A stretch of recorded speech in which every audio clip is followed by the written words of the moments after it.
রমজান মাস একটি অত্যন্ত গুরুত্বপূর্ণ মাস।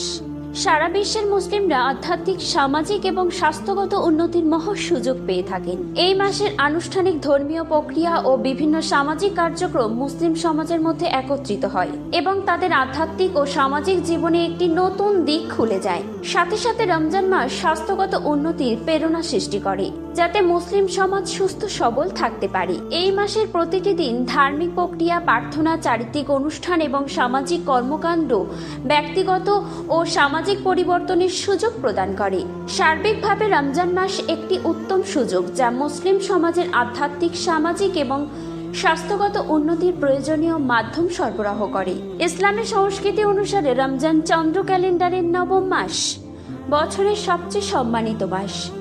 ইসলামের 5টি স্তম্ভের মধ্যে রোজা অন্যতম। এই ভিডিওতে রমজান মাসে রোজা রাখার ফলে আধ্যাত্মিক, সামাজিক ও স্বাস্থ্যগত উপকারিতা নিয়ে আলোচনা করব। রোজার অভ্যন্তরীণ এবং বাহ্যিক উভয় ধার্মিকতার মানের বিকাশকে উৎসাহিত করে। এটি আত্মা এবং আধ্যাত্মিকতার পরিশুদ্ধিতে সাহায্য করে, যা ইসলামের আধ্যাত্মিকতার অপরিহার্য লক্ষ্য। অন্যান্য উপাসনার মতন উপবাসে এমন শো অফের অভাব রয়েছে যে উপবাসের সময় কেউ শো অফের কাজে লিপ্ত হতে পারে না। রমজান মাসে রোজা রাখার ফলে সামাজিক প্রভাবগুলি হলো: রমজানের রোজা সামাজিক উন্নতির একটি প্রধান উপায়। রোজা পালনের সময়ে ভক্তি, ধ্যান এবং পবিত্র কোরআন তেলাওয়াতের সুযোগ রয়েছে। রমজান সম্প্রীতি ও সমতা নিশ্চিত করে এবং সমাজের বৈষম্য এবং অসঙ্গতিকে দূর করে। সামাজিক সদাচার, সহানুভূতি এবং সহায়তা বৃদ্ধি পায়। রমজানে ধনী লোকেরা দরিদ্রদের প্রতি সম্মানের সাথে দায়িত্ব পালন করেন। সচ্ছল ব্যক্তি অনেক আন্তরিকভাবে অর্থ প্রদান করে খারাপ প্রতিবেশীকে সাহায্য করে। রমজান মাসে রোজা রাখার ফলে স্বাস্থ্যগত উপকারিতাগুলি হলো: রোজা রাখার প্রচুর স্বাস্থ্য উপকারিতা রয়েছে। বছরের পর বছর ধরে আধুনিক বৈজ্ঞানিক বিপরীতহীন উপবাসের উপকারিতা সম্পর্কে প্রচুর প্রতিবেদন নিয়ে এসেছে।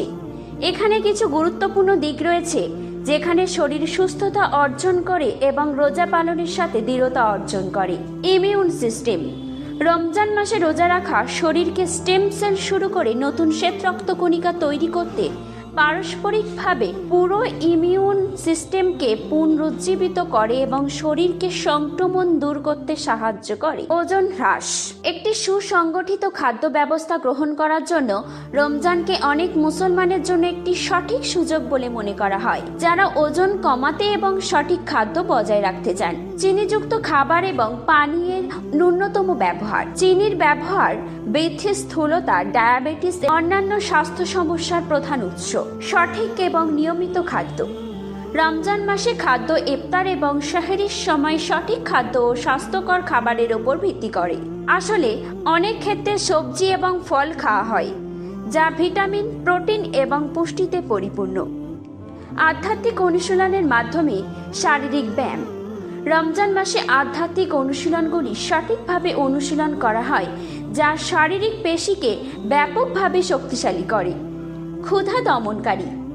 ক্ষুধা দমনকারী এক ধরনের ওষুধ যা ক্ষুধা হ্রাস করে, খাদ্য গ্রহণ কমায় এবং শরীরের ওজন হ্রাস করে। এটি মস্তিষ্কে সেরোটোনিন বা ক্যাটেকোলামাইন রাসায়নিকের মাত্রা বৃদ্ধি করে কাজ করে, যা ক্ষুধা নিয়ন্ত্রণ করে। কিছু পুষ্টি শোষণে বাধা, যা ক্যালোরির সংখ্যা বৃদ্ধির মাধ্যমে ক্ষুধা হ্রাস করে। একইভাবে রমজান মাসে রোজা পালনের বেশ কিছু উপকারিতা রয়েছে, যেমন ভালো পরিপাকতন্ত্র গঠন, রক্তের কোলেস্টেরল কমানো, রক্তচাপ নিয়ন্ত্রণ, ক্ষতিকারক টক্সিন ডিটক্সিফাইং, রক্ত সঞ্চালন উন্নত করা এবং আরও অনেক কিছু, যা শরীরকে অভ্যন্তরীণভাবে সুস্থ ও ভারী করে তোলে। বাইরের গোলক এবং শরীরকে ছাঁটা অবস্থায় থাকতে সাহায্য করে। রমজানের রোজা রাখার সুবিধার উপরোক্ত বিবরণের পরিপ্রেক্ষিতে এটা বোঝানো যেতে পারে যে সর্বশক্তিমান আল্লাহর সন্তুষ্টি সর্বোত্তম উদ্দেশ্য ছাড়াও এই ধরনের বেশ কিছু আন্তঃসম্পর্কিত সুবিধা স্বয়ংক্রিয়ভাবে স্বাস্থ্য ও সামাজিক সুবিধার বর্ণালীর অধীনে আছে। অতঃপর রমজানকে শুধুমাত্র আল্লাহর সন্তুষ্টি বা নৈকট্যের উৎস হিসেবে গণ্য করা উল্লিখিত তথ্য অনুযায়ী যুক্তিযুক্ত হবে।